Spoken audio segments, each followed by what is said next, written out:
តែការលើកឡើងរបៀបយកមេឃទ្របអង្គុយរបស់រដ្ឋមន្ត្រីការពារជាតិថៃនេះនឹងធ្វើឲ្យស្ថានភាពដែលជិតវិលទៅរកប្រក្រតីត្រឡប់មកជាតានតឹងវិញទេ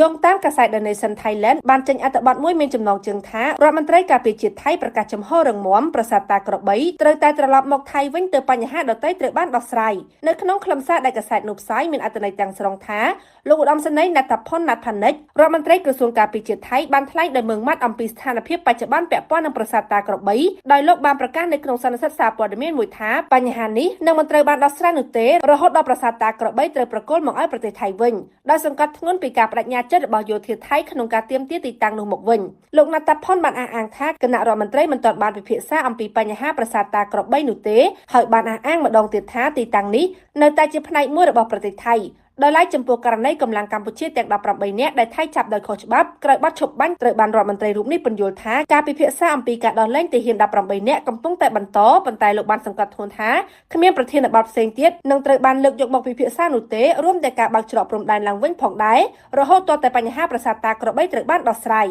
មានសំណួរខ្លះបានលើកឡើងចំពោះការអះអាងមួយលើកជាពីរលើករបស់ភាគីថៃដោយបានប្រឹងទាញយកហេតុផលផ្សេងៗមកភ្ជាប់ជាមួយការដោះលែងកងកម្លាំងកម្ពុជាការបើកច្រកព្រំដែនឡើងវិញបញ្ហា scammer គឺគ្រាន់តែជាលេសដើម្បីជាការពន្យាពេលឬមានចេតនាទុកពេលឲ្យនយោបាយក្នុងស្រុករបស់ខ្លួនកំពុងតែប្រទាំងប្រទិសនិងល្អក់កកខ្លាំងអាចរកផ្លូវដោះស្រាយចេញឬមួយយ៉ាងណាដូច្នេះទើបពួកគេប្រឹងសង្កត់និងទាញយកគ្រប់បញ្ហាជាមួយកម្ពុជាដែលជាកូនសោរសំខាន់មកនិយាយគ្រប់កលៈទេសៈ